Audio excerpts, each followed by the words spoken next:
Bismillah.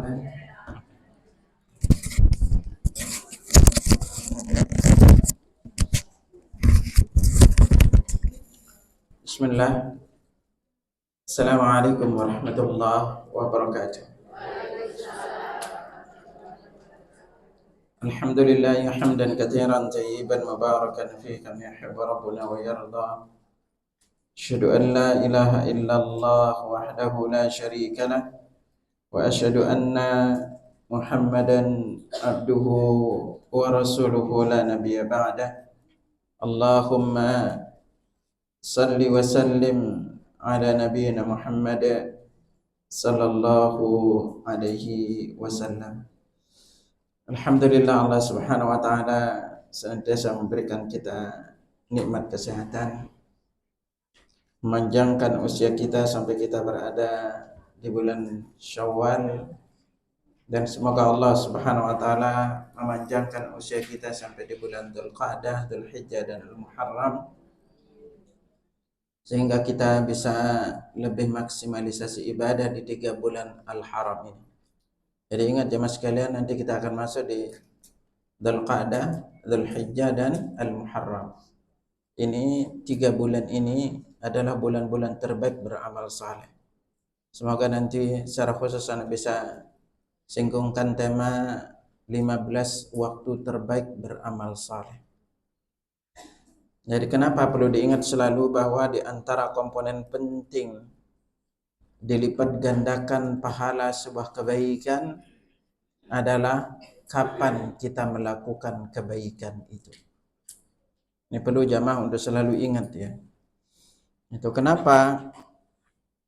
Karena kapan kita melakukan amal saleh ini agar kita selalu waspada dan ingat bahwa Allah memberikan waktu-waktu terbaik beramal saleh kepada kita dalam rangka agar kita itu mau meluangkan waktunya. Dan Anda sering ingetin juga bahwa rajin ibadah di usia muda jauh lebih gede pahalanya dibanding rajin ibadah di usia tua.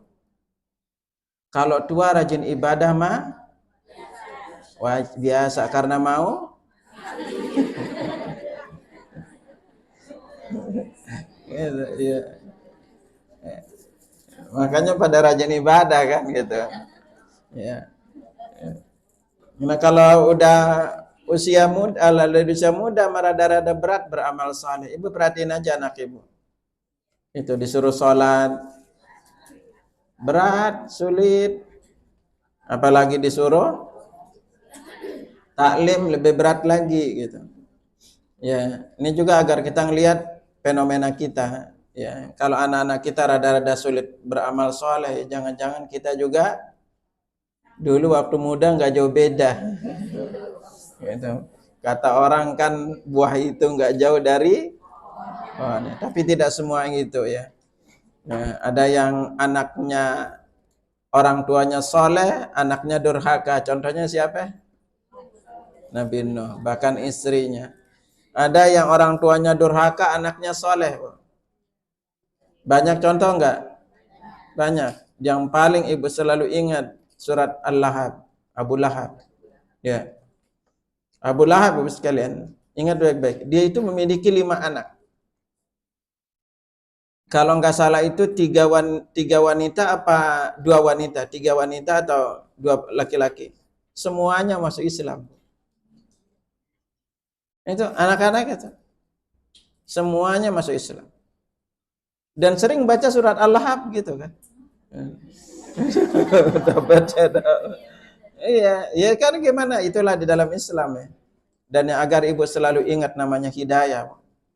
Abu Lahab setelah Nabi wafat, Allah takdirkan masih hidup kurang lebih sekitar 40 tahun. Ya. Setelah Nabi wafat, teman-temannya pada berkata, kamu nggak masuk Islam. Tetap namanya hidayah itu gitu. Nggak mau masuk Islam sampai meninggal. Dan di satu tempat ketika dia meninggal, sampai sekarang itu, saya lupa wilayah itu di Arab itu bau ketika dia dikuburkan, itu nggak diterima bumi, Bu. Sampai sekarang baunya itu masih ada, Bu. Jadi teman-teman yang lewat wilayah itu, kenal ini dulu kebunnya Abu Lahab, itu baunya itu masih ada sampai sekarang. Nah ini agar ibu bersyukur ya, namanya hidayah. Ya, bahwa ketika Allah mudahkan kita duduk nuntut ilmu, itu hidayah. Makanya ibu-ibu datang aja nuntut ilmu, ngerti nggak ngerti duduk aja. Udah duduk gitu. Apalagi sambil selonjoran, lalu nyender gitu, aduh udah enak banget gitu kan. Udah ya. Udah nyender selonjoran gitu kayak plong, urusan anak udah bebas dulu nih gitu. Ya, apalagi ibu yang udah secara usia, anak udah jauh, udah pada dewasa, ngapain lagi di rumah, Bu? Ibu bengong duduk di majelis taklim, pahalanya gede, Bu. Ngerti nggak ngerti itu? Ngerti nggak ngerti, pokoknya duduk manis aja gitu kan. Tahu walaupun ibu catat belum tentu pernah dibuka lagi. Benar nggak? Gitu, ya. Gitu. Ya, boro-boro dibuka gitu. Ya, pas mau dibuka, bingung kemarin nulis apa lagi nih? Apa kemarin Ustaz tulisannya? Ya, itu. Karena kenapa kita, Bu? Dijelaskan salatul ummahat, baiknya ibu akan menentukan juga baiknya keluarga. Akan menentukan baiknya anak. Dan sadar tidak sadar sekalian, 80% waktu anak itu sama ibu.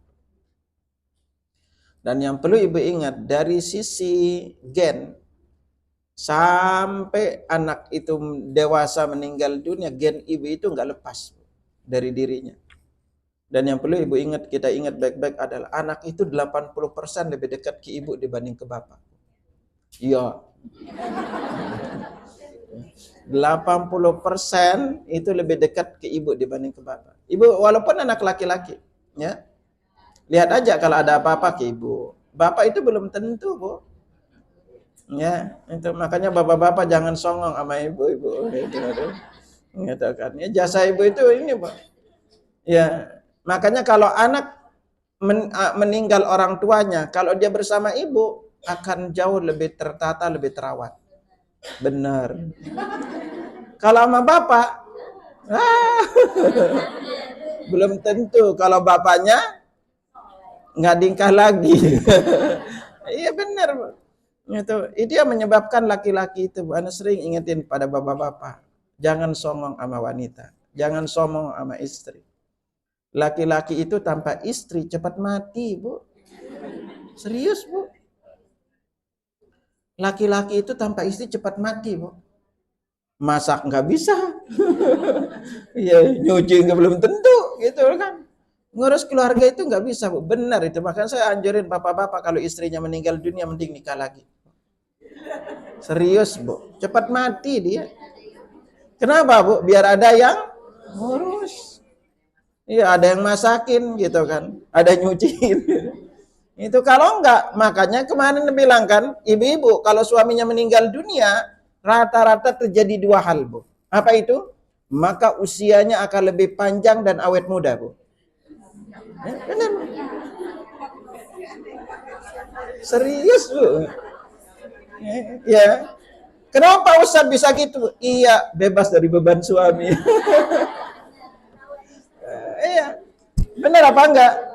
Coba aja ibu-ibu lihat tuh. Tenang, enteng, mau kemana-mana, santai, nggak ada urusan apa-apa. Kalau ada suami, apalagi usia tua, itu banyak drama, Bu. Iya, banyak dramanya. Udah bawel, cerewet, nggak mampu lagi. Iya, komplit semua gitu. Makanya jangan heran suami ibu kalau usia tua itu bawel, Bu. Kenapa? Nggak ada orang dimarahin, Bu, kecuali istrinya. Makanya ibu kalau udah punya suami udah usia, Bu, dia ngomel marah, diem aja, jangan dianggap, Bu. Serius, Bu. Itu. Mau dia ngomel, dia apa aja. Nah ini usia tua, Bu. Tetapi melakukan dosa di usia tua, dosanya lebih gede, Bu, dibanding anak muda. Ya, nah makanya sekarang apa? kita sebagai muslim, ingatlah selalu jangan terlalu dipusingkan masa lalu. Potret masa lalu kita ini beda-beda. Ada yang malas salat, ada ini, ada durhaka mungkin sama suami. Yang lalu biarlah berlalu. Ya. Tugas kita terbesar itu adalah lihat sisanya. Karena yang akan Allah nilai itu adalah sisa umur kita ini. Maka Nabi SAW bersabda, innamal a'malu bil khawatim. Amal itu tergantung penutupnya. Seperti apa kita akan ditutup oleh Allah? Ini paling penting. Karena bisa jadi orang itu belumnya itu enggak soleh. Hidup kita ini mulai dari beda-beda. Nah disinilah makanya ingat selalu, jangan terlalu banyak sedih tentang kehidupan ini. Dan kepada para ibu, Anda selalu ingetin, terutama di pesantren lansia. Sekali-kali ibu ikutlah pesantren lansia. Ini udah lansia kan? Belum. Ya, pralansia gitu kan. Ya. Kami selalu ingetin di pesantren lansia itu, apalagi ibu-ibu maaf yang udah punya anak dewasa, selalu ingat, belajar menikmati kesepian. Belajar nikmati kesepian. Nah yang paling penting itu adalah dengan apa kita ngisi kesepian itu. Ini diantaranya, banyak kita singgung. Dan jangan terlalu sering bersedih ketika kita mendapatkan sesuatu tidak sesuai harapan.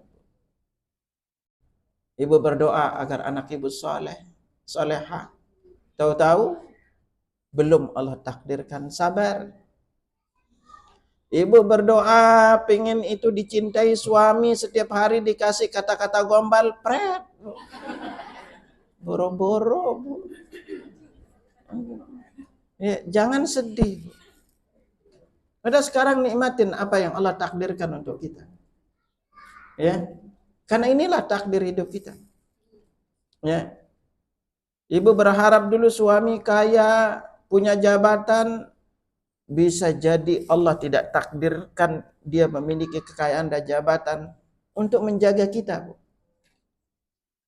Kalau suami ibu kaya, saya nggak yakin ibu rajin nuntut ilmu. Benar apa enggak? Sulit, Bu. Ya. Hari ini belum tentu, apalagi akhir minggu, weekend gitu, belum tentu ibu di Jakarta. Belum tentu ibu di Bekasi, mungkin ngelayap ke sana kemari. Dan yang paling berat itu adalah belum tentu ibu mau duduk selonjoran untuk ilmu. Karena belum tentu nggak level kadang-kadang. Karena teman-teman ibu itu nggak selevel gini. Dan belum tentu ibu punya banyak teman, Bu. Serius, Bu. Ibu kalau tinggal di banyak tempat itu, yang ibu akan punya banyak teman itu kalau kompleknya berdekatan, Bu. Orang itu menengah ke bawah, kalau ibu menengah ke atas, jamin, Bu. Sulit punya teman. Ibu sekali-kali ngelayaplah ke Pondok Indah. Ya. Ngapain ke sana juga? Ya. Ya. Ya Allah, Bu, jamaah-jamaah yang di Pondok Indah itu kalau ngelihatnya, udah rumah tertutup gede segede gitu, Bu. Yang tinggal berapa? Cuma berempat, Bu. Suami, istri, pembantu, supir, itu doang. Gede. Ya, karena sering ngisi di sana, berjamaah itu banyak di sana, kadang ngisi. Bu, gede gini, siapa aja di sini? Hampir kosong plong rumah. Suami pergi pagi pulang petang. Yang jaga cuma satpam. Rumah plong, Bu, gede-gede. Ya, ini agar ibu sadar. Ganti mungkin dulu impian. Makanya banyak ibu-ibu yang nyesal punya telur rumah gede. Orang udah usia anak ke lantai 2 aja belum tentu. Udah pinggang sakit gitu loh kan. Ya, ibu rumahnya kecil enak, ya udah muter-muter ngelihat itu. Belum tentu, benar, Bu. Makanya banyak mereka mending, wah Ustadz mending saya tinggal satu petak gitu, tenang, nggak terlalu banyak alat macam-macam itu. Ini belum macam-macam ini, bersyukurlah. Jangan nyangka dengan gedenya rumah itu ibu bahagia yang ya apa, tetapi isinya kosong melompong. Ya. Nah disinilah makanya setiap muslim kita penting untuk kita terus berpikir ngapain di sisa usia. Nah makanya salah satu tema yang akan kita kupas di antara amalan dari 40 amalan yang paling banyak Nabi perintahkan untuk kita lakukan adalah perbanyaklah berzikir kepada Allah. Perbanyak berzikir kepada Allah. Ibu cari aja di YouTube temanya, Anda mengupas di salah satu masjid itu 40 amalan yang paling banyak Nabi perintahkan untuk kita lakukan. Salah satunya adalah banyak berzikir kepada Allah. Dan dari sekian zikir yang ada, dan dari banyaknya doa juga yang ada, maka di antaranya Nabi nyuruh kita itu adalah membaca zikir yang paling utama dan paling afdal. Jadi di dalam bab amal, salah satu perkara penting yang perlu untuk selalu setiap muslim itu perhatikan adalah pilihlah amalan-amalan yang paling afdal, paling besar pahalanya, juga paling dicintai oleh Allah Subhanahu wa taala. Kenapa kok kita harus gitu, Ustaz? Waktu kita ini terbatas. Kalau kita akan lakukan semua amalan yang ada, kita itu yang nggak kuat. Ya. Dan sahabat itu di bab amal sekalian seringkali bertanya kepada Nabi sallallahu alaihi wasallam, ayyul amali afdal? Amalan apakah yang paling afdal? Ayyul amali ahabbu ilallah? Amalan apakah yang paling dicintai oleh Allah? Itu kalau kita berbicara di bab amal-amal, maka kita akan sering mendengarkan hadis-hadis sejenis. Karena untuk bisa melakukan sebuah kebaikan dan bersemangat melakukan kebaikan itu, karena kita tahu kita melakukan kebaikan itu pahalanya besar di sisi Allah. Ya. Kalau kajian kita runut, mungkin saya bisa runutin Ibu tema 19 penyebab dilipat gandakannya pahala sebuah kebaikan. Kalau Ibu paham tema ini, enak beramal saleh. Kita punya seni beramal saleh. Mau sedekah, tahu tempatnya, kapan sedekahnya, gimana cara sedekahnya, kita jadi ngerti. Ya. Jadi kita tidak hanya sekedar beramal. Mau berzikir, kita tahu zikir yang harus dibaca yang mana. Ketika kita berdoa, tahu doa mana yang paling banyak Nabi baca dan paling sering Nabi baca. Dan ketika Nabi Sallallahu Alaihi Wasallam melakukan sebuah kebaikan dengan di waktu tertentu, dengan cara tertentu, atau dengan jumlah tertentu, maka itu menunjukkan ibadah itu memiliki keistimewaan tersendiri. Karena kebaikan itu, dia punya waktu, dia punya tempat, dia punya kesempatan, dia punya cara. Kalau benar-benar kepingin dilipat gandakan. Karena nanti ada orang beramal dengan amalan yang sama, tetapi pahalanya berbeda. Contoh aja, yang sering Anda ingetin. Sedekah, untuk kita bisa lipat gandain pahalanya, kita harus paham paling tidak 5 perkara. Ya. Ini butuh pembahasan tersendiri ya. 5 penyebab dilipat gandakan pahala sebuah kebaikan sedekah. Dilipat gandakan pahala sedekah. Ya, salah satunya apa komponennya? Paling penting itu adalah di mana diletakkan sedekah itu. Atau kepada siapa diberikan. Contoh kita ambil sedekah 100.000. Ketika ibu sedekah 100.000, ada yang sedekah ini pahalanya sekali. Karena di antara sedekah itu ada yang pahalanya cuma sekali. Contoh apa? Kalau kita ngasih makan orang makan, pahala selesai. Sekali ngasih makan selesai. Tetapi ketika sedekah itu diletakkan di tempat yang pahalanya terus mengalir, seperti sumur bor, lalu wakaf tanah, lalu wakaf Al-Quran, pahalanya itu jadi berbeda. Ya, contoh kemarin juga Misalnya ketika kita sedekah ke fakir miskin, kita biasa sedekah ke fakir miskin. Tapi Nabi katakan as-sadaqatu 'alal miskin sadaqah. Sedekah kepada fakir miskin pahalanya 1. Ya. Nah, cara kita melipat gandakan pahalanya gimana? Wa 'ala dzirrahmi ithnatan. Sedekah kepada yang punya hubungan karib kerabat pahalanya 2. Shadaqatun wasilah. Sedekah dan pahala silaturahim. Maka di sini apa? Urutan di antara perkara yang paling penting kita kasih adalah ke keluarga. Suami mungkin baik ke fakir miskin, santun ramah, sering ngasih ke fakir miskin. Lalu yang bahaya itu adalah pelit sama istri. Ini yang repot. Karena suami kayak sedekah ke fakir miskin baik, keliru. Bukannya salah. Tetapi kalau dia paham, Bu, tempat sedekah paling gede pahalanya kemana? Ke istri. Maka dia akan lebih banyak ngasih uang belanja ke istri. Nggak akan nunggu istri minta. Nggak diminta ditransferin. Itu karena wanita itu apa? Walaupun suaminya jarang pulang, yang penting rekening terisi. Iya apa enggak?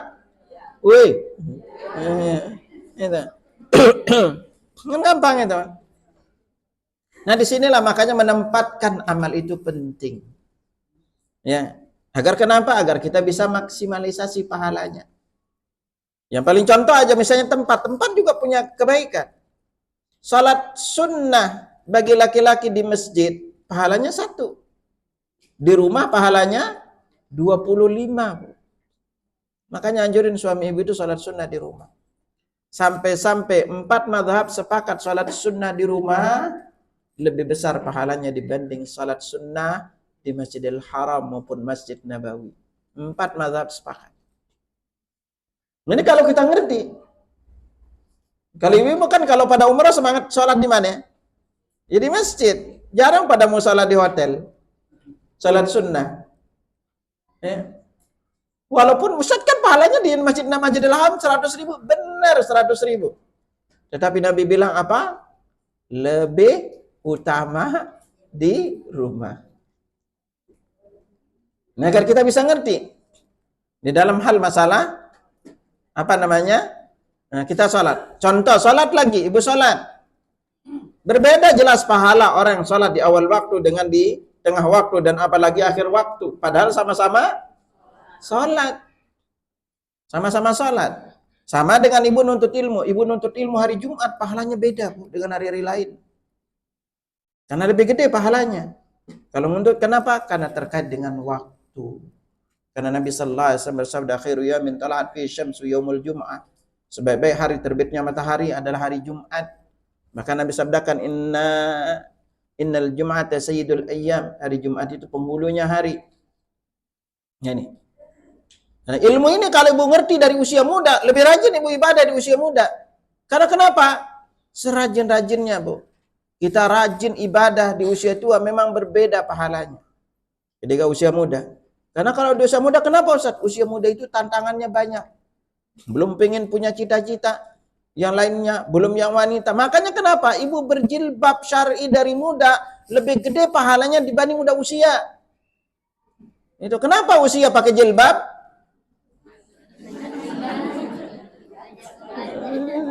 Karena udah banyak. Akhirnya jilbab. Ya, itu. Nah, sama juga di bab zikir, Pak. Di bab zikir, di bab doa sama. Kita silahkan bebas berzikir secara umumnya. Nabi sabdakan kepada kita, Allah berfirman juga, ya ayyuhalladzina amanu dzkurullaha dzikran katsiran wasabbihuhu bukratan wa asila. Wahai orang yang beriman, berzikirlah kalian kepada Allah dengan zikir yang banyak dan bertasbihlah kepadanya di waktu pagi dan sore hari. Jadi secara umum zikir itu pahalanya besar. Dan ingat, zikir itu satu-satunya ibadah yang tidak kenal waktu, situasi, dan kondisi. Kita boleh berzikir dimanapun. Makanya Allah berfirman dalam surah Nisa 103, ya ayyuhalladzina amanu, Allah firmankan pada kita, fadhkurullaha qiyaman wa qu'udan wa 'ala junubikum. Berzikirlah kalian kepada Allah qiyaman, dalam keadaan berdiri. Wa qu'udan duduk, wa ala junubikum dan berbaring. Ya, Anda nggak singgung dulu di sini keutamaan zikir karena nanti nggak cukup waktu untuk kita singgungkan ini. Karena ini tema aslinya, Bu, adalah al-amal allati aktaruha minha Nabi sallallahu alaihi wasallam. Amalan-amalan yang paling banyak Nabi lakukan. Ini kalau buku pas tema ini sendiri deh. Runutin tema yang paling banyak Nabi lakukan. Sehingga kenapa? Kalau Nabi melakukan sebuah amalan itu sering melakukan, itu pasti amalan itu punya keistimewaan. Ya, ini adalah di antara bagian salah satu zikirnya. Jadi ada tadi 40 amalan yang paling banyak Nabi lakukan dan ambil potongannya. Dan zikir sama. Ada 6 zikir yang paling banyak Nabi baca. Ada 8 doa yang paling banyak Nabi sering baca. Gitu. Ya. Nah, salah satu di antara zikir ini yang akan kita singgung kali ini. Dan dari sekian banyak zikir, Nabi sabdakan kepada kita ada zikir yang paling afdal. Dan juga ada doa yang paling afdal.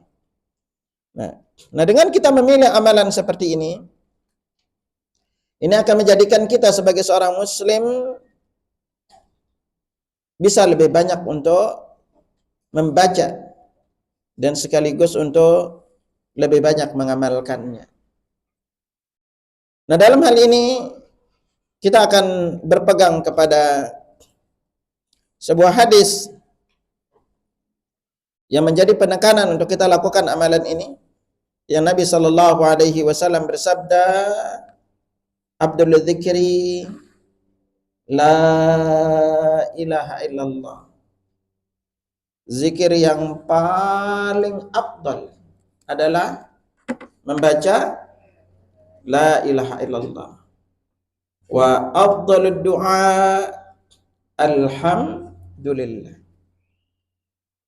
Dan doa yang paling afdal adalah membaca lafaz alhamdulillah. Ini akan kita singgungkan di ini. Ya. Ini menjadi titik tolak untuk kita akan kupas kesempatan ini sehingga jamaah paling tidak memahami di bab ini. Nah, jamaah rahimakumullah, secara hadis ini diriwayatkan oleh Jabir bin Abdullah, yang diriwayatkan oleh Imam At-Tirmidzi, juga Ibnu Majah dan An-Nasa'i. Ya, afdhalul dzikri la ilaha illallah wa afdhalud du'a alhamdulillah. Nah, apa maknanya afdhalul dzikri? Dijelaskan maknanya ahsanul dzikri, yaitu zikir yang paling baik, ya, adalah la ilaha illallah. Nah, pertanyaannya ini akan kita singgung nanti lebih rinci. Kenapa dikatakan la ilaha illallah itu zikir yang paling afdal? Ya, di antaranya fahiyya kalimatut tauhid. Dan dia itu pertama itu adalah kalimat tauhid. Wa tauhidu huwa ruknul awal fil Islam. Dan tauhid ini adalah rukun pertama di antara rukun Islam. Falaha bu'ithar rusul. Karena kalimat inilah seluruh rasul diutus. Wa amtihinuhum wa man ma'ahum. Bahkan gara-gara kalimat ini beliau itu diuji. Ya. Dan orang-orang yang bersama mereka juga. Ya. Dan dikatakan juga afdhalud doa. Dan doa yang paling afdal adalah alhamdulillah, gitu. Yang paling afdal itu karena doa yang paling afdal adalah membaca alhamdulillah. Nah, kenapa dikatakan paling afdal? Karena disinilah setiap muslim yang mengucapkan doa ini, maka secara umum dia mengakui dan memuji Allah yang memberikan nikmat kepadanya. Ya. Nah, kita akan singgung satu persatu dari sisi keutamaannya agar jamaah lebih paham dengan zikir ini dan kita bisa jadi lebih sering untuk mengamalkannya. Ya. Kita mulai dari lafaz zikir la ilaha illallah. Lafaz zikir la ilaha illallah mengandung 2 unsur. Ya, yang pertama namanya an-nafyu, yaitu dua rukun. Dua rukun ini di kalimat tauhid la ilaha illallah memiliki dua rukun. Yang pertama itu namanya an-nafyu, yaitu meniadakan. La ilaha, tidak ada sesembahan. Ilah itu bentuknya nakirah. Nakirah itu artinya umum, tidak ada sesembahan. Tidak ada sesuatu yang boleh disembah. Lalu illallah, kalimat illallah ini namanya al-itsbat, yaitu menetapkan bahwa yang berhak disembah itu hanya Allah. Allah ini nama Rabb kita, Rabbul Alamin. Makanya di ayatnya mengatakan alhamdulillahi Rabbil Alamin. Ya. Nah, nama Rabb kita adalah Allah, ya.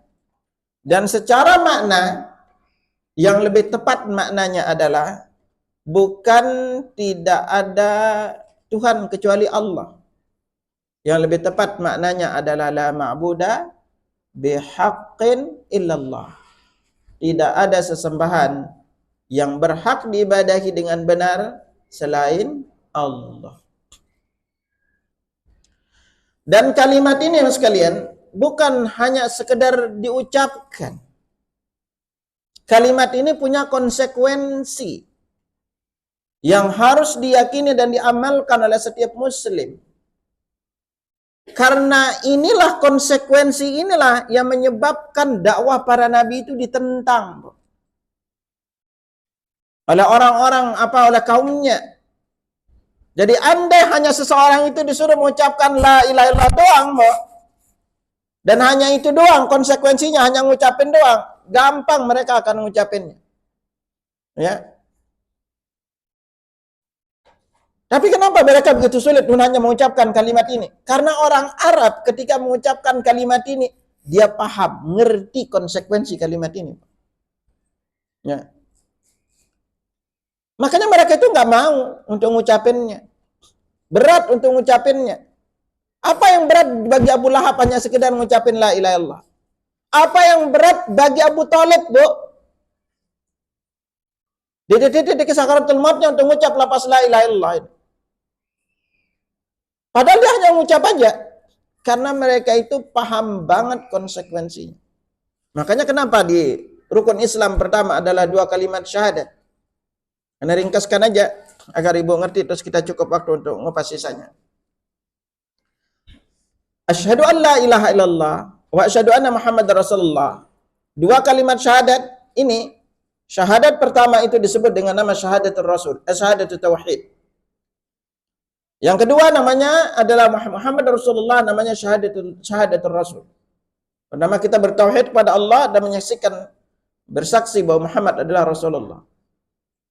Masing-masing dari dua kalimat ini memiliki 4 konsekuensi penting yang harus dipahami oleh setiap muslim. Anda ringkaskan aja sekilasnya, kalau ibu kupas ini agak panjang, Anda ringkaskan aja. Konsekuensi pertama, la ilaha illallah, kita harus mengakui Allah itu sebagai Tuhan kita. Bahwa Allah lah tempat meminta, bahwa Allah lah yang mengatur alam raya ini. Ini konsekuensi besarnya. Makanya kenapa mereka itu kita ketika menjelaskan masalah syirik kita selalu ditentang. Karena banyak orang-orang yang melakukan syirik ini berbuat di tempat-tempat syirik punya kepentingan. Apalagi yang punya kuburan tuh. Yang orang datang itu duit semua loh, Bu. Orang datang dia punya ini. Kita suruh mereka cuma minta, misalnya jangan minta ke kuburan. Karena yang dikubur itu mereka berdoa minta di sana. Ada yang punya kepentingan terkait dengan kubur itu. Ya. Orang datang ke sana nanti didoain, dia dapat duitnya. Punya konsekuensi. Makanya la ilaha illallah ini konsekuensinya.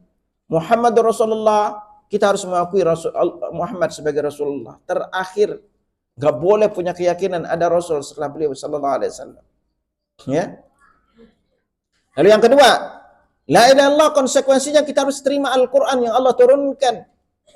Apapun isinya yang diterima, sesuai tidak dengan nafsu kita. Kita harus terima isinya. Al-Quran. Karena nanti akan banyak kita menjelaskan di Al-Quran ini, perkara-perkara yang tidak sesuai dengan nafsu kita. Sama juga dengan Muhammad Rasulullah, konsekuensi yang kita harus terima, hadis apapun yang sampai kepada kita dari Nabi SAW, yang dinukil oleh para ulama, para ulama yang mereka itu dikenal sebagai orang-orang saleh yang jujur, maka kita harus terima apapun isinya.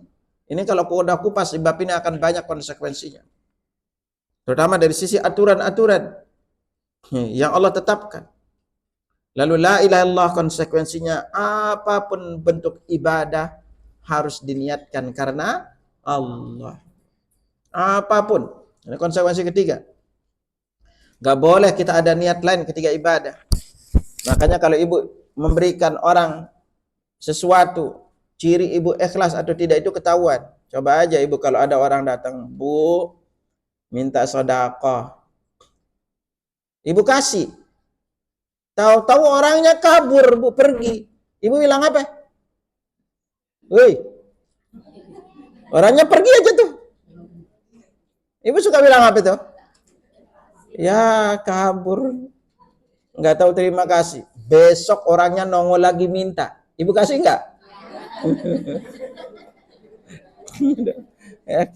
Coba kalau orangnya tadi, Bu, ya. Makasih, Bu, semoga Ibu usianya panjang, sehat, rezekinya berkah, berlimpah. Itu disayang suami. Tuh orangnya nongol besok. Ibu kasih lagi enggak? Ini aja udah kelihatan ini kita ikhlas atau enggak. Nah, makanya inilah nanti Ibu jangan pernah berharap kepada sesuatu selain Allah. Ini konsekuensi kalimat ini. Kalau Ibu ikhlas karena Allah, maka pernah berharap apa-apa. Dan konsekuensi Muhammad Rasulullah, apapun ibadah itu harus sesuai dengan tuntunan Rasulullah. Bukan menurut kita, bukan menurut enaknya. Dan yang keempat, konsekuensi la ilaha illallah itu adalah la ilaha illallah lawannya itu adalah syirik. Kalau kita udah mengatakan la ilaha illallah, kita harus berani menjauhi segala macam bentuk kesyirikan. Wa Muhammad Rasulullah, konsekuensinya kita harus menjauhi segala macam bentuk amalan-amalan yang tidak sesuai dengan tuntunan Rasulullah yang kita kenal dengan nama bid'ah. Jadi la ilaha illallah lawannya syirik. Muhammad Rasulullah lawan itu bid'ah. Ini konsekuensi besarnya, gitu kan? Kalimat ini. Nah, baik kita masuk satu persatu. Apa sih keutamaan kita baca la ilaha illallah? Maka Anda singgungkan beberapa poinnya yang perlu jamaah ingat agar ini. La ilaha illallah, selain dia kalimat tauhid, dia adalah pertama zikir yang paling afdal. Ini perlu diingat. Yang tadi ya. Zikir paling afdal. Jadi kalau ibu bingung pilih zikir, udah pakai ini aja zikirnya. Tetapi ingat kalimat ini, Bu. Lafaz di bab zikir perlu diingat. Zikir itu ada yang sifatnya adalah mutlak. Ini perlu diingat di bab zikir. Nah, di zikir ada dawa kawaid, ada 20 kaidah berzikir. Agar kita benar dari sisi zikir-zikirnya. Ya. Di antara kaidah zikir itu ada zikir yang sifatnya mutlak. Mutlak itu artinya apa? Kita silakan baca jumlahnya berapapun, dimanapun, tidak terbatas. Ini namanya mutlak. Dan salah satu zikir yang mutlak ini adalah lafaz zikir la ilaha illallah. Ya. Silakan baca dimanapun, tidak ada riwayat menentukan jumlah khususnya. La ilaha illallah ini. Dan tidak ada satupun riwayat Nabi mengkhususkan membacanya selesai sholat, apalagi sholat berjamaah dengan kepala digoyang-goyang. La ilaha illallah, tidak didapatin satupun riwayat. Nabi pernah membaca zikirin selesai sholat dengan hanya kalimat ini. Berbeda kalau yang ada tambahannya la ilaha illallah wahdahu la syarikalah lahul mulku wa lahul hamdu wa huwa ala kulli syai'in qadir. Ya, kalau pakai yuhyi wa yumit Nabi baca di selesai salat subuh dan maghrib. Ya, ada yang lapasnya juga rutin bila baca. Tapi khusus dengan membaca ini lalu dikomando, lalu kepala-kepala goyang, sampai detik ini Anda belum ketemu hadis palsunya, Bu. Palsunya aja nggak ketemu. Jadi silakan baca zikir ini kapanpun. Dan tidak ada satupun riwayat zikir ini ditentukan jumlahnya. Ya. Ini di zikir ini. Jadi makanya zikir-zikir di dalam Islam itu selalu ada tambahan lafaznya. Tidak ditemuin lafaz ada zikir yang hanya kalimatnya Allah, Bu. Allah, Allah. Enggak ada. Semua zikir itu ada tambahannya. La ilaha illallah. Subhanallah. Alhamdulillah, Allahu Akbar. Selalu ada nggak ada zikir Allah, Allah. Apalagi zikirnya hu. Ini zikir-zikir orang-orang tarekat. Ya mereka membuat zikir. Makanya di antara kaidah zikir ini adalah kita tidak boleh melapaskan, tidak boleh mengamalkan, tidak boleh mendawamkan suatu zikir dengan lapas tertentu kecuali ada contoh dari Rasulullah SAW. Nggak boleh. Makanya kalau ibu ikut tarekat itu, setiap tarekat itu punya gaya zikir masing-masing. Akhirnya mereka lebih apal yang diajarkan oleh pimpinan mereka dibanding yang diajarkan Nabi. Nah nanti zikir itu ada yang sifatnya namanya muqayyad, dia terikat. Terikat dengan tempat, terikat dengan jumlah, terikat dengan waktu, terikat dengan situasi dan kondisi tertentu. Ini yang muqayyad. Ya. Saya kasih contoh aja yang gampang, zikir subhanallah wa bihamdi. Kalau zikir subhanallah bihamdi ini, kalau dibaca secara mutlak, maka dia itu ucapan paling dicintai oleh Allah. Dari setiap satu ucapan ditanamkan bagi kita sebuah pohon kurma di sorga. Dan lebih baik dibanding berimpak emas walaupun sebesar gunung. Zikirnya. Tapi kalau kita ikat dia dengan jumlah, kita baca 100 kali, maka dosa kita diampuni walaupun sebanyak buih di lautan. Nabi sallallahu alaihi wasallam bersabda, "Man qala subhanallah bihamdi fi yawmin mi'ata marrah." Siapa yang baca subhanallah bihamdi sebanyak 100 kali dalam sehari, khutat khatayahu wa in kanat mithla zabadil bahr. Dosanya diampuni walaupun sebanyak buih di lautan. Riwayatkan Abu Hurairah, riwayatkan Imam Muslim. Tapi kalau kita baca 100 pagi, 100 petang, utamanya jadi berubah. Karena kita berarti ngikatnya dengan jumlah dan waktu. Ya. Maka Nabi sallallahu alaihi wasallam bersabda, "Man qala hina yusbih wa hina yumsi subhanallah bihamdi mi'ata marrah." Siapa yang membaca ketika dia berada di waktu pagi dan sore hari subhanallah bihamdi sebanyak 100 kali, lam ya'ti ahadun bi afdhala mimma jaa bi yaumil qiyamati illa man qala mithla ma qala wa zada alaihi. Nanti di hari akhirat tidak ada seorang pun yang mampu mengguli apa yang dia bawa kecuali orang membaca seperti apa yang dia baca atau lebih banyak. Utamanya jadi berubah. Ya. Nah, ini makanya di sinilah di bab penting kita ngerti qawaidul dzikri, qawaidul adzkar, kaidah-kaidah kita berzikir kepada Allah. Dan salah satunya adalah jangan pernah tambahkan lafaz-lafaz zikir itu. Maka pastikan dulu riwayatnya. Ya. Dan Nabi membaca zikir la ilaha illallah ini umum. Silahkan dibaca dimanapun. Dan ana selalu ingatkan pada para jamaah. Kita akan meninggal dunia dalam keadaan melakukan dan mengucapkan amalan yang paling sering kita lakukan dan apa yang paling sering kita ucapkan. Jadi ibu-ibu yang merasa udah masuk usia 50, ini rata-rata berapa? 30 apa 40? Ada 40. Yang udah masuk di usia 40 ke atas, 50 ke atas, rajin-rajin baca zikir ini. Dan kenapa kok kita harus sering membaca zikir ini? Karena Nabi sallallahu alaihi wasallam sabdakan kepada kita, terkait dengan di antara keutamaan zikir ini adalah kita disuruh talqinkan orang meninggal dunia dengan kalimat ini. Maka Nabi sallallahu alaihi wasallam bersabda itu, "Walaqinuha mautakum aktiru min qauli la ilaha illallah." Perbanyaklah membaca lafaz la ilaha illallah. Dalam riwayat lain, aktiru min qauli la ilaha, perbanyak baca la ilaha illallah, ya. Qabla an yuhala bainaha wa bainakum, sebelum kalian terhalang membacanya. Walaqinuha mautakum, dan talqinkan orang akan meninggal dunia di antara kalian. Jadi satu kalimat yang disuruh kita talkinkan orang meninggal dunia. Makanya ibu-ibu ingat ini, kalau talkinin bapaknya, keluarganya mau meninggal dunia, hati-hati polanya. Jadi kalau ibu udah lihat dia dalam keadaan sesak nafasnya, apalagi kalau udah kaki mulai dingin, maka kita cukup baca baca la ilaha illallah. Lalu diam. Jangan dipaksa. Karena orang ketika namanya sakarat itu artinya mabuk kematian. Orang itu berada di antara sadar dan tidak. Dan yang ketika kita dalam kondisi mabuk tidak sadar, maka apa yang paling sering kita ucapkan ini memiliki pengaruh besar. Kalau ibu terbiasa baca Quran, Allah mudahin baca Quran di detik-detik sakaratul maut.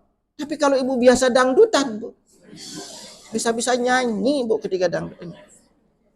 Jangan remehin ini, Bu. Ya. Saya teringat banget dulu, Bu, di pesantren, waktu kami di SMP, di pondok. Ada satu ustadz, Bu. Beliau itu udah ngajarnya sekali seminggu, tapi seringkali jarang datang, Bu. Suatu hari itu beliau udah berapa minggu itu nggak datang-datang tuh. Datanglah beliau. Itu cerita. Maaf ya gitu kan. Ini berapa ini Ustaz Sambil minta maaf karena jarang datang. Beliau cerita pagi itu, Bu. Hampir ternyata beliau cerita hampir setiap hari nanganin orang akan meninggal, Bu. Ada yang satu itu meninggal, Bu, anak muda. Apa kerjaannya? Doyan minum arak, Bu. Itu mau meninggal itu minta, Bu. Minum arak. Lalu dia gini aja tuh, Bu. Saya puas gini, mati, Bu. Ada lagi yang doyannya nyanyi, minta ambilin gitar, Bu. Akhirnya dia diambil, Bu. Dia gini aja tuh. Udah puas, mati, Bu. Makanya ingat baik-baik, tolong Ibu ingat baik-baik. Kita akan meninggal sesuai dengan kebiasaan kita. Dari sekarang Ibu pilih kebiasaannya apa. Ya. Makanya kalau Ibu talkinkan orang meninggal dunia, suruh baca la ilaha illallah, diam. Kalau dia ngucapin yang lain, baru ulangin. Jangan bilang, Pak, nyebut, Pak, nyebut. Nanti yang mau bilang, bot, gitu. Ya bilang nyebut apa, nyebut gitu.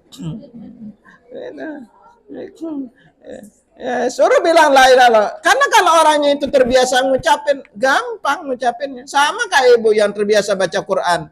Lisannya gampang ngucapin apa Al-Quran. Tapi kalau jarang dibaca, ya boro-boro. Apalagi udah tua. Ya.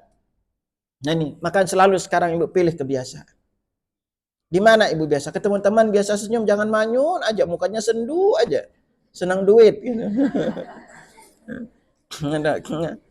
Biasakan senyum ke teman-teman. Jadi biar yang diingat oleh orang itu adalah kenang-kenangan baiknya kita. Nah ini kebiasaan ini memiliki pengaruh. Nah salah satu yang perlu kita rajin lapaskan ini adalah lafaz zikir la ilaha illallah. Uniknya zikir ini, Bu. La ilaha illallah ini, lafaz zikirnya itu satu-satunya zikir yang semua hurufnya adalah huruf lidah, huruf lisan. Semuanya. Nah, kenapa kalau Ibu membaca zikir la ilaha illallah dengan menggerakkan lidah, maka bibir nggak ikut bergerak. Ibu baca zikir yang lain pasti bibir ikut bergerak. Mau baca Allahu Akbar, kena. Mau baca Subhanallah, ada huruf bibirnya. Mau baca Alhamdulillah, ada huruf bibirnya. Apalagi Subhanallah bihamdi, Ibu pasti bergerak. Tapi kalau Ibu baca, coba aja. La ilaha illallah, la ilaha illallah. Bibir itu nggak bergerak. Ya, ini istimewanya huruf di lafaz Allah ini. Dan lafaz la ilaha illallah, Bu. Lihat perhatikan, lafaz la ilaha illallah itu awal hurufnya semuanya dari lafaz Allah, Bu. Allah itu memiliki apa? 4 huruf. Pertama itu apa? Alif. Yang kedua, lam. Yang ketiga, lam juga. Yang keempat, ha. Itu la ilaha illallah itu hurufnya ini semua. La. La itu udah ada lam, alif. Ilaha, itu ada apa huruf alifnya? Alif, lam, ha. Illa, apalagi? Allahnya sama. Itu. Ini ada syiatnya huruf ini. Dalam pas Allah ini. Nah, lalu apa? Di antara keistimewaan ini adalah tajdidul iman. Bahwa dengan kita membaca lafaz la ilaha illallah ini, kita memperbarui iman kita.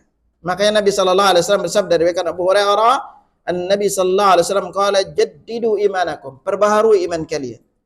Qila ya Rasulullah wa kaifa nujaddidu imanana? Wa Rasulullah, bagaimana cara kita memperbarui iman kami? Qal aktiru min qauli la ilaha illallah. Perbanyak baca la ilaha illallah. Jadi ini kalimat yang kita sangat-sangat dianjurkan untuk sering membacanya. Nah, lalu berikutnya la ilaha illallah ini afdalul hasanat. Kebaikan yang paling afdal. Selain dia zikir yang paling afdal, dia dikatakan sebagai afdalul hasan, kebaikan yang paling afdal. Seorang sahabat bernama Abu Dzar Al-Ghifari radhiyallahu anhu qala qultu ya Rasulullah ausini. Wahai Rasulullah, berilah aku wasiat. Qal, kemudian Nabi bersabda, idza amilta sayyi'atan fatbiha hasanatan tamhuha. Kalau kamu berbuat keburukan, ikuti dengan kebaikan, maka akan menghapus keburukan tersebut. Qala qultu ya Rasulullah aminal hasanati la ilaha illallah. Apakah la ilaha illallah termasuk di antara kebaikan-kebaikan? Bentuk kebaikan-kebaikan. Qala hiya abdul hasanat. Dia itu adalah kebaikan yang paling afdal. Jadi kalau ibu disuruh milih zikir dan kebaikan paling afdal, udah kalimat ini paling afdal. Dan berikutnya apa? Dalam timbangan amal la ilaha illallah ini paling berat. Ya. Paling berat di dalam timbangan amal kita. Makanya sebuah hadis diriwayatkan Abdullah bin Amr bin Al-As radhiyallahu anhu anna Nabi sallallahu alaihi wasallam qala, Nabi sallallahu alaihi wasallam bersabda, inna Nabi Allah Nuhan lamma alaihissalam lamma hadratul wafat qala li ibnihi. Dan Nabi Nuh alaihissalam manakala mendekati ajalnya, beliau berwasiat kepada anaknya, inni qasun alaikal wasiyah. Aku berwasiat kepadamu, amuruka bitnaini wa anhaka anitnain. Aku perintahkan amuruka bitnataini wa anhaka anitnatain. Aku perintahkan kepadamu dengan dua perkara dan aku larang kamu dari dua perkara. Amuruka bila ilaha illallah. Aku perintahkan kamu dengan la ilaha illallah.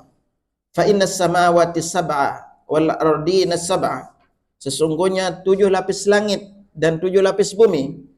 Lawudiyat fi kiffah, kalau diletakkan di satu sisi timbangan, wa wudiyat la ilaha illallah fi kiffah, la ilaha illallah diletakkan di satu sisi timbangan, rajahat bihinna la ilaha illallah, maka la ilaha illallah itu lebih berat. Ya. Nah, artinya di sini apa? Ini zikir yang paling berat dalam timbangan amal. Dan nanti kalau jamaah belajar zikir-zikir yang lainnya, maka setiap zikir yang terkandung lafaz la ilaha illallah, maka dia termasuk di antara zikir yang paling berat dan paling afdal. Dari sisi zikir, kalau ada lafaz zikir la ilaha illallah. Ya. Nah, lalu berikutnya apa? Di antara zikir la ilaha illallah ini tadi juga bahwa dengannya kita mentalkinkan orang yang akan meninggal dunia dengan zikir la ilaha illallah ini. Ya. Dan sebagai tambahannya, siapa saja yang di detik-detik sakaratul maut membaca zikir la ilaha illallah pasti masuk surga. Ya. Maka Nabi sallallahu alaihi wasallam bersabda, "Man kana akhiru kalamihi la ilaha illallah dakhalal jannah." Siapa saja yang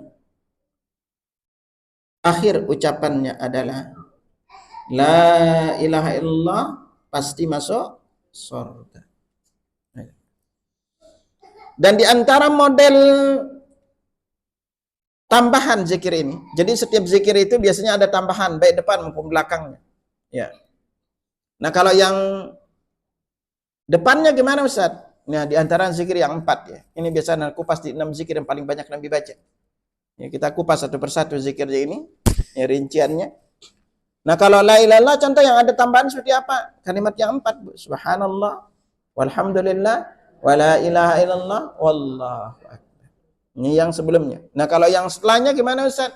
Yang umum, Ibu tahu la ilaha illallah wa la syarikalah, lahul mulku wa alhamdu wa ala kulli syai'in qadir. Dengan zikir yang lainnya. Atau kalau kita kepingin juga dihapus dosa kita walaupun sebanyak buih di lautan, Nabi sallallahu alaihi wasallam bersabda, "Ma 'alal ardi hadun yaqul." Tidaklah seseorang di muka bumi itu berkata, ini lafaz zikirnya, la ilaha illallah. Coba ulangi. Anda ingetin lafaz zikirnya, Anda ibu keliru. Kadang-kadang kalau bacanya cepat jadi keliru. Ikuti. La ilaha illallah. Jangan bilang ilallah. Ini berbeda artinya, Pak. Jadi kalimat illa ini disebut dengan istitsna. La-nya itu disebut dengan nafi alil jenis. Ilaha itu nakirah, isim dari la. Jadi perhatikan, la, ikuti. Ilaha illallah. Jadi harus dibilang illa. Coba illallah. Jadi jangan bilang ilallah. Ini keliru.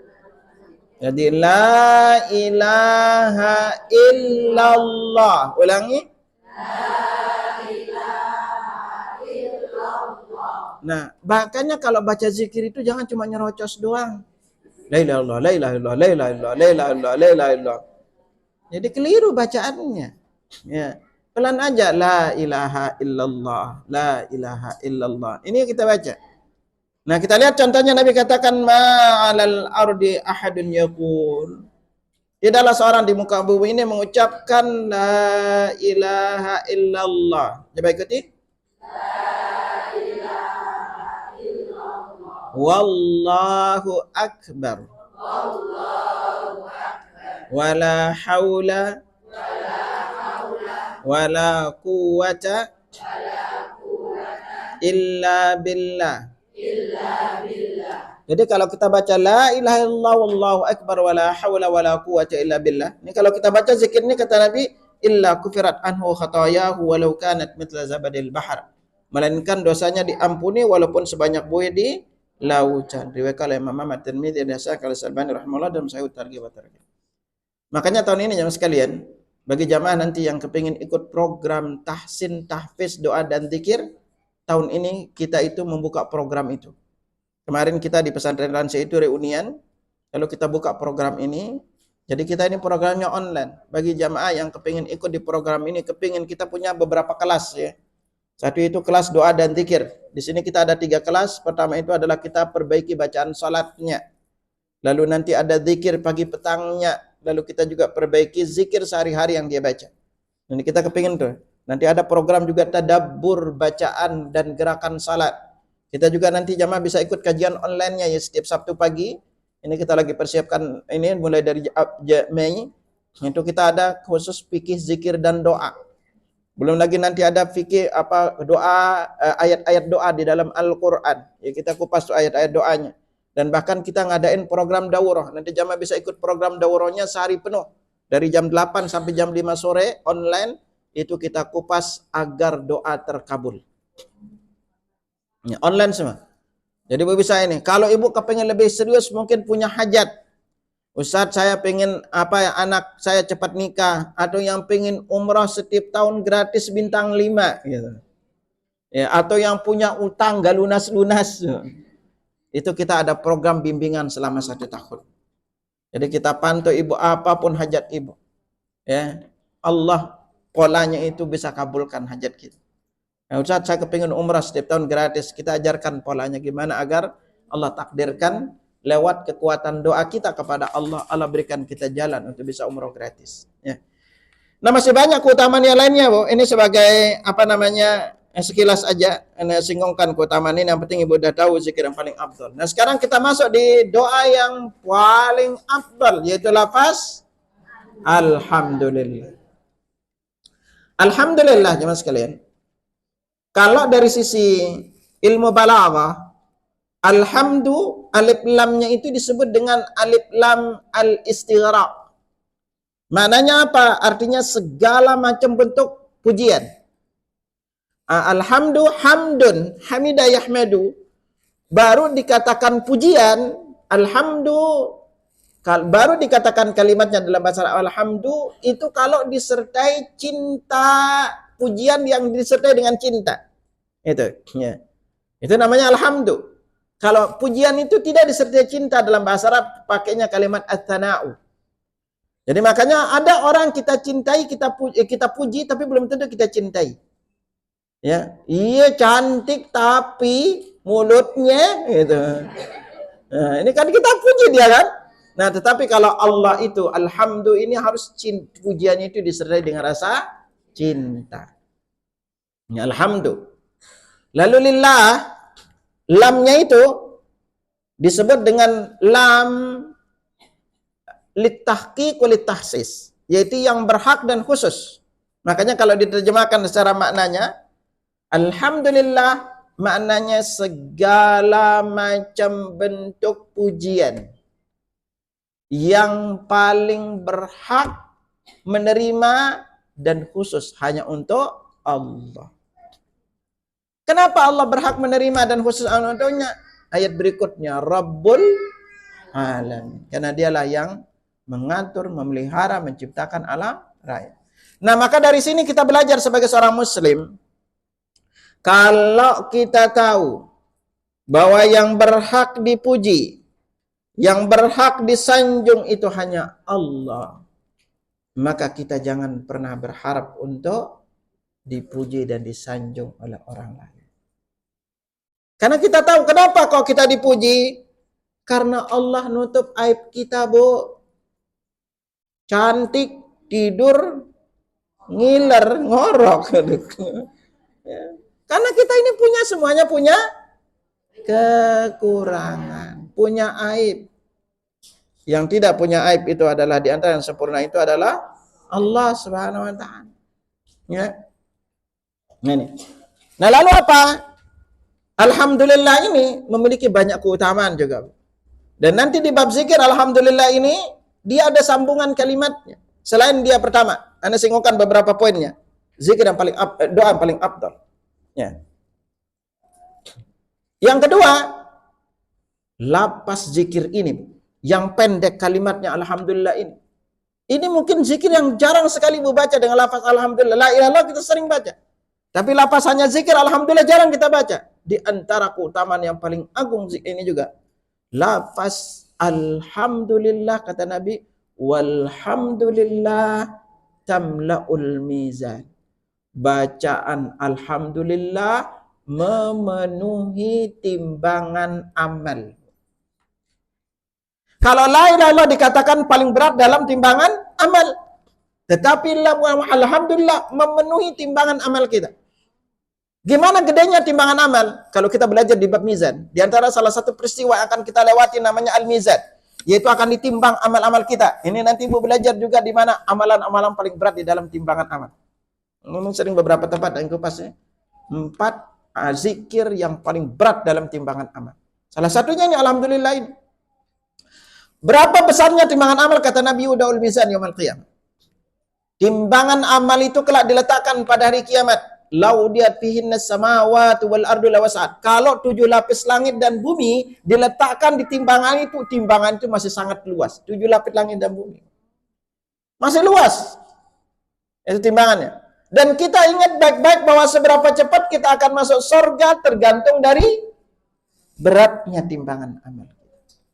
Makanya untuk memperberat timbangan amal itu sering-sering baca la ilaha illallah. Kalau kepingin memenuhi timbangan amalnya baca alhamdulillah. Kita ayat yang sering mendengar, faman taqulat mawazinuhu fahuwa fi 'ishatin radiyah wa amma man khaffat mawazinuhu faumuha. Jadi timbangan amal kita ini sangat menentukan. Nah, saking besarnya timbangan amal itu, wah Ustaz, orang yang memiliki badan gemuk enak dong, berat timbangan amalnya. Nanti akan timbang itu, Bu. Fisik kita ini akan olah timbang. Catatan amal kita juga akan olah timbang. Lalu berikutnya itu adalah iman kita akan ditimbang. Makanya Anda sering ngupasin kaifa tutaqil mizanaka. Bagaimana kamu memperberat timbangan amalmu? Ada 19 kurang lebih, Bu. Amalan-amalan yang perlu banyak kita lakukan agar berat timbangan amal kita. Salah satunya ada bagian zikir, ada bagian amal. Jadi yang memperberat timbangan amal kita adalah zikir dan amal. Ya, ada 4 amalan yang pahalanya tanpa batas. Salah satunya apa? Adalah akhlak mulia. Sampai akhlak mulia Nabi sabdakan, laisa syai'un aqalu fi mizanil mu'min min khuluqin hasan. Tidak ada apapun amalan yang paling memberatkan timbangan amal seorang mukmin dari kiamat selain akhlak yang mulia. Jadi akhlak mulia ini berat di dalam timbangan amal kita. Ya, tidak ada yang bisa mengalahkan berat. Ya. Tapi kalau alhamdulillah memenuhi timbangan amal kita. Gedenya gitu, 7 lapis langit dan bumi itu masih luas timbangan, tapi hanya kalimat pendek, alhamdulillah itu memenuhi timbangan amal. Lalu zikir alhamdulillah ini, itu di antaranya apa? Dia juga punya banyak keutamaan. Dan ada juga tempat-tempat kita membacanya. Contoh, dibaca kapan? Selesai makan dan minum. Jadi ibu selesai minum boleh baca alhamdulillah. Ya, ini yang hanya lafaz alhamdulillah. Ya, sebelum kita tambahkan lafaz alhamdulillah. Karena Nabi SAW bersabda, inna la yarda 'anil 'abdi an yakula al-aklata fa yahmadu 'alaiha wa yashraba asy-syarbata fa yahmadu 'alaiha. Allah itu redha kepada seorang hamba selesai makan dan minum baca alhamdulillah. Jadi ibu-ibu selesai makan minum silakan pakai zikir alhamdulillah. Sebelum makan baca apa? Bismillah. Udah pendek. Oh, Ustaz, kan kita selama ini beredar di pasaran beda, Ustaz. Nah, kalau ibu selama ini pakai doa sebelum makan bacanya apa? Allahumma barik lana fima razaqtana wa qina adzabannar, dan selesai makan baca Alhamdulillahilladzi at'amana wa saqana wa ja'alna muslimin. Imam At-Tirmidzi, salah satu perawi hadis ini, bertanya kepada gurunya Imam Al-Bukhari. Imam Bukhari mengatakan hadis ini doa. Jadi yang paling sahih ibu pakai cukup baca Alhamdulillah. Sebelum makan baca Bismillah. Setelah makan baca. Nah, makan minum bukan makan doang. Nah, itu baca. Dan lewat hanya baca pendek, alhamdulillah kita dapat keridhaan dari Allah. Tetapi perlu diingat juga zikir ya alhamdulillah ini ada tambahannya. Ada zikir yang lapasnya alhamdulillah saja. Tadi pertama selesai makan dan minum. Yang kedua kapan?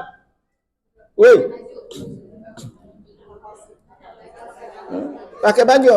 Nah, ini kita yang lapas alhamdulillah doang. Alhamdulillah doang. Ketiga, bersin. Oh. Ketiga bersin baca alhamdulillah. Gitu.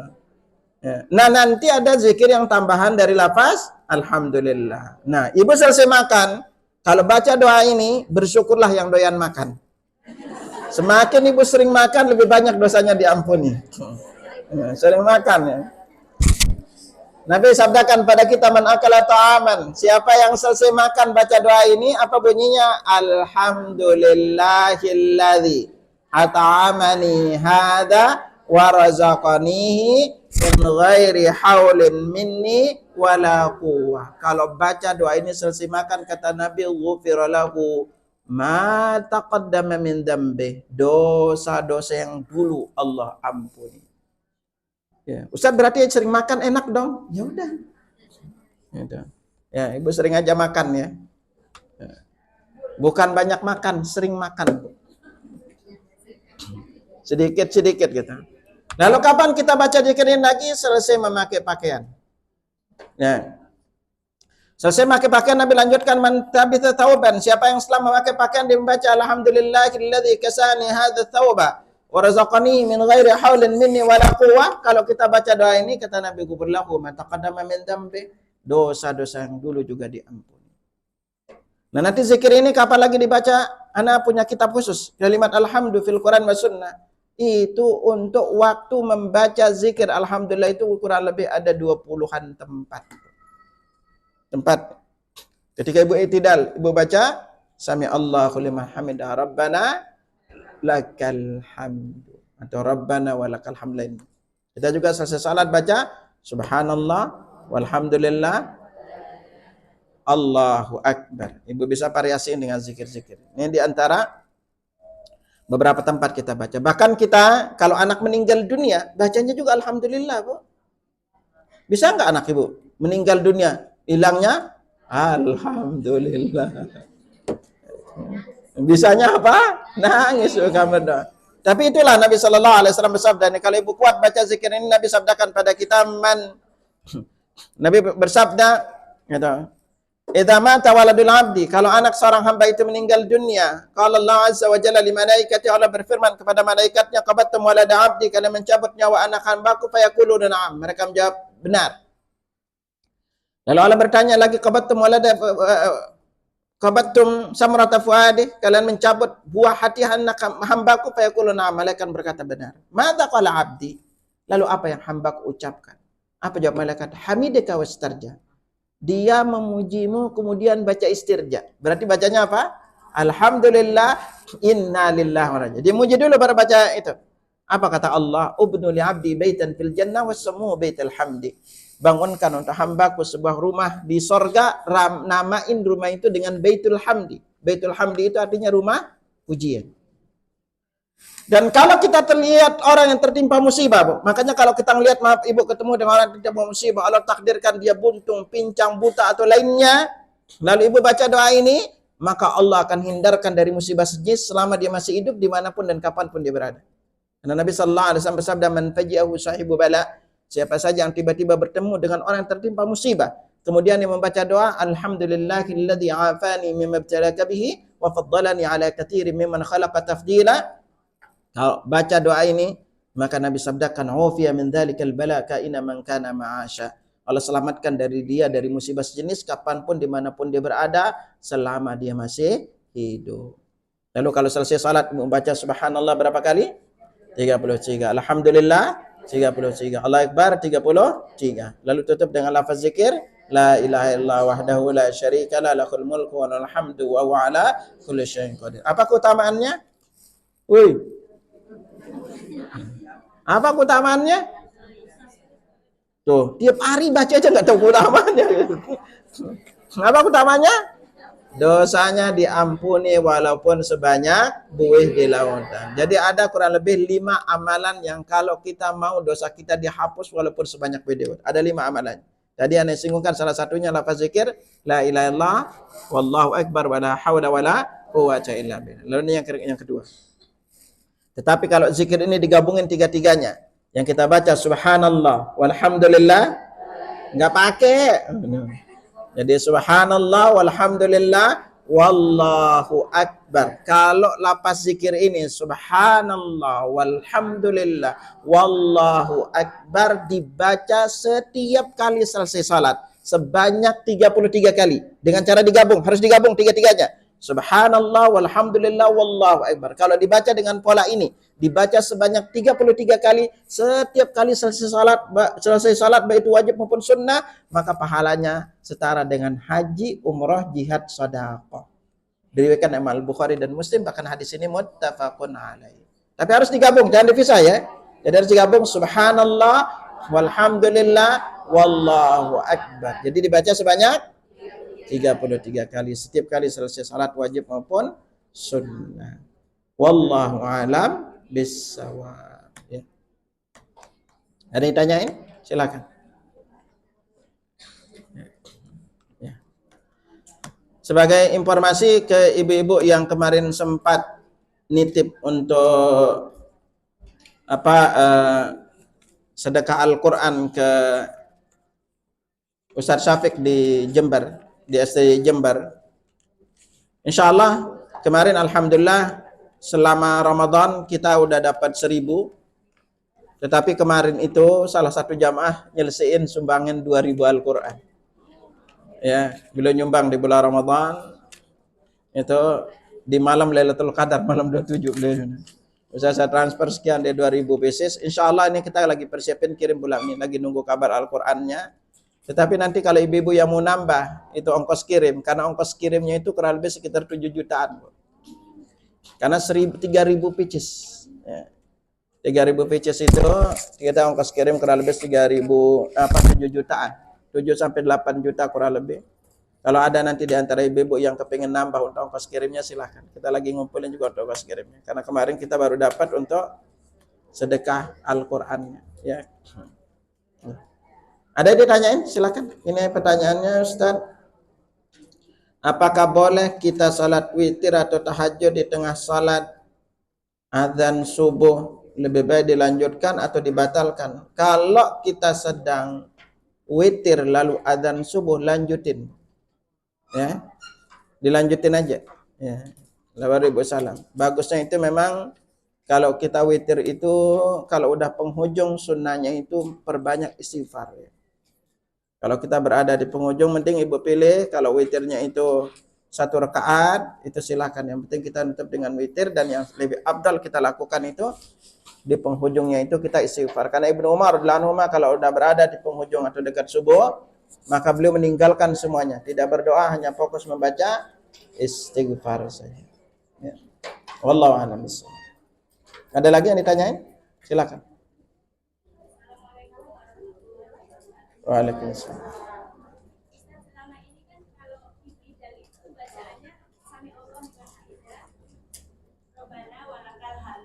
Ya. Tapi Ustaz pernah bilang harus karena ada 30 malaikat itu yang memperdukan gitu ya. Tapi ada Ustaz yang bilang kalau itu hadis dhaif. Ya bismillah. Kalau yang mengatakan hadisnya dhaif, lafaz zikir itu, seingat ana itu salah satu perawinya itu Imam Muslim. Ya, coba nak. Jadi lafaz i'tidal mas sekalian. Perlu diingat baik-baik. Lafaz i'tidal itu ada 9 kurang lebih bacaannya. Setelah kita membaca yaitu lafaz tasmi, ya, yaitu lafaz zikir sami Allahu liman hamida, maka setelah lafaz zikir ini kita boleh membaca atau kita membaca ada kurang lebih sekitar 9 bacaannya. Itu 9 bacaan itu di antaranya yang pendek. 5 lafaz itu pendek. Apa yang pendek? Yang pertama itu Rabbana lakal hamdu. Rabbana walakal hamdu. Yang kedua, yang ketiga Allahumma Rabbana lakal hamdu. Dan yang keempat Allahumma Rabbana walakal hamdu. Dan kalau salat malam itu Nabi i'tidalnya yang beliau baca li rabbiyal hamdu li rabbiyal hamdu. Nah, lalu ada lafaz lainnya, salah satunya adalah Rabbana lakal hamdu hamdan katsiran tayyiban mubarakan fi. Ya. Ini yang bisa kita baca ketika kita i'tidal, ya. Dan ingat, kalau beliau mengatakan hadisnya dhaif, itu berarti orang itu nggak pernah belajar sifat salat Nabi. Kenapa? Siapa perawi? Bukhari, Bu. Diriwayatkan Rifai bin Abi Rafi Az-Zuraqi radhiyallahu anhu. Bunyinya kunna yauman nusalli wara'an Nabi sallallahu alaihi wasallam. Kami pernah salat di belakang Nabi sallallahu alaihi wasallam. Falamma rafa'a ra'sahu min ar-raq'ah, manakala beliau mengangkat kepalanya dari ruku, kemudian beliau mengucapkan sami Allahu liman hamidah. Qala rajulun wara'ah, kemudian seorang laki-laki di belakang beliau membaca Rabbana walakal hamdu hamdan katsiran tayyiban mubarakan fi. Falamman sarafa, manakala beliau salat, kemudian beliau bertanya, manil mutakallim? Tadi yang baca kalimat ini siapa? Qala ana. Sahabat itu menjawab, aku. Qala ra'aitu bid'atan wa talatina malakan yabtadiruna ayyuhum yaktuba awal. Aku melihat 30-an kata bid'ah, bid'ah itu artinya antara 1 sampai 9. Malaikat yang berlomba-lomba mencatat kalimat tersebut. Makanya kalau beliau mengatakan itu dhaif, itu enggak pernah belajar sifat salat Nabi. Ya. Karena kita selama ini cuma diajarkan di Indonesia cuma satu model. Bunyinya apa? Mil'us samawati wa mil'ul ardi, atau mil'as samawati yang diriwayatkan oleh Abdullah bin Abi Aufa, bunyinya mil'as samawati wa mil'al ardi wa mil'a ma syi'ta min syai'in ba'd. Ya, coba aja. Nah, ini coba aja lihat itu. Siapa coba lihat perawinya di bawah coba. Itu lihat nomor 54. 55 apa 54? Coba lihat ya ini. Itu ini Al-Bukhari itu dalam Fathul Bari. Ya, kalau dia mengatakan dhaif, berani enggak dia ngedak riwayat Bukhari dhaif? Itu makanya ketika dia ngomong nih asal ngomongnya.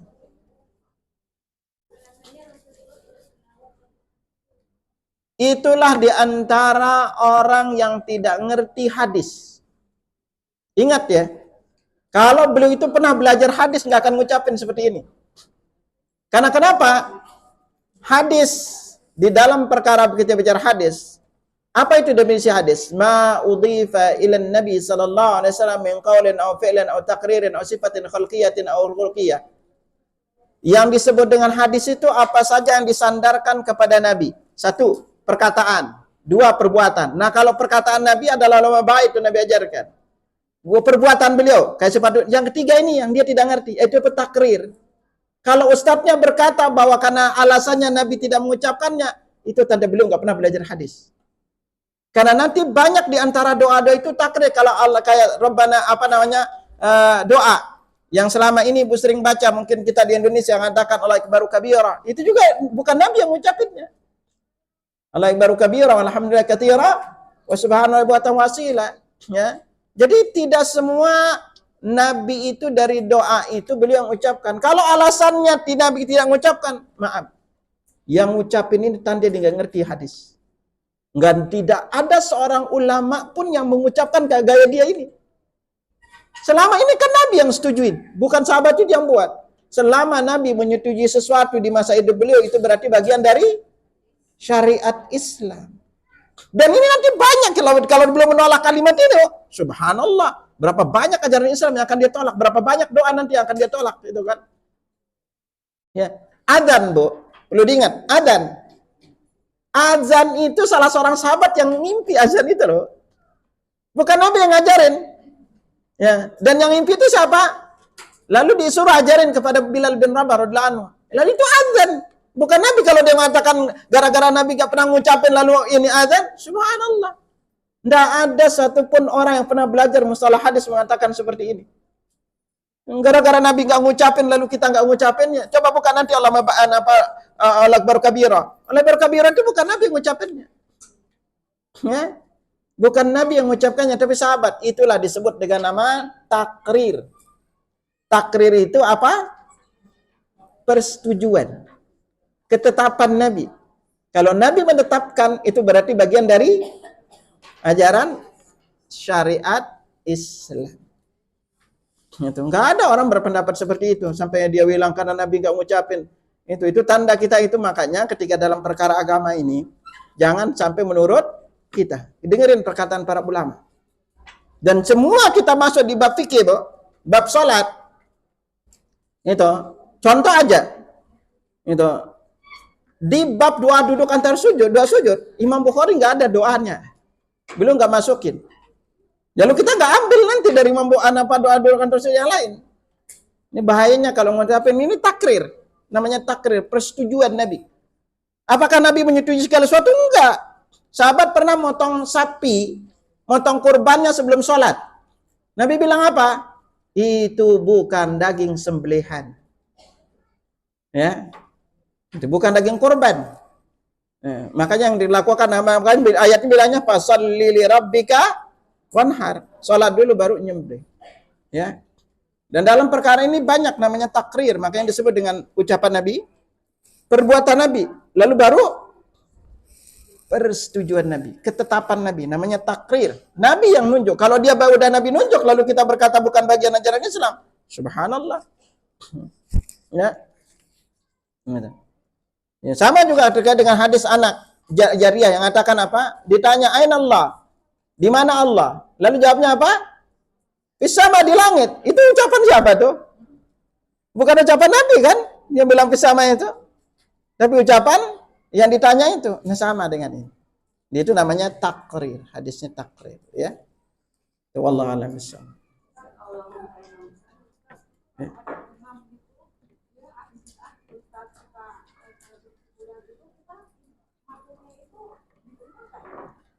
Kalau kita berjamaah dan kita tahu dia banyak melakukan itu dan dia ternyata jadi imam, itu urusan dia.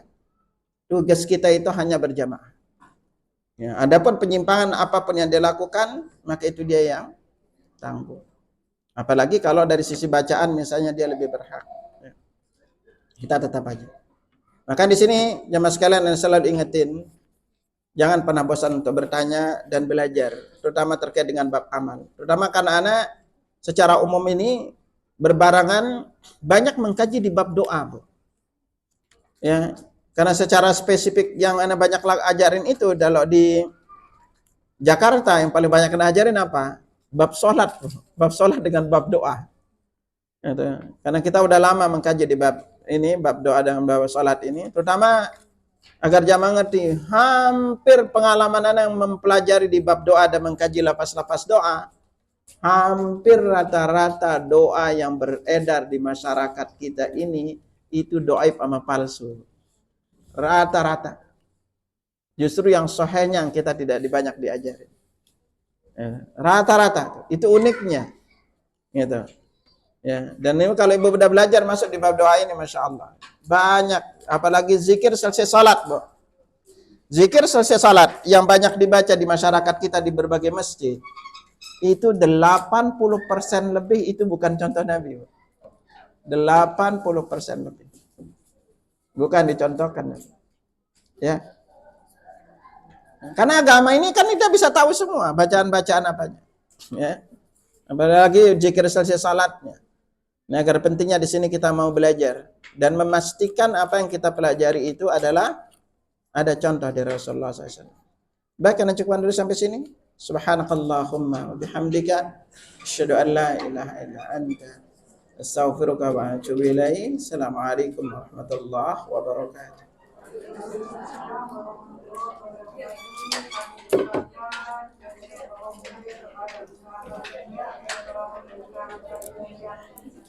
Mudah-mudahan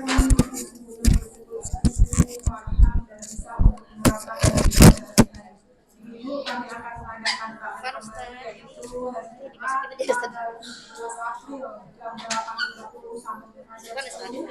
pencerahan Ustaz Abdul Ramadhani dengan tema selingan ya Bu ya, konsep panas dingin supaya ibu-ibu sehat dan tahu jenis tubuh itu apa.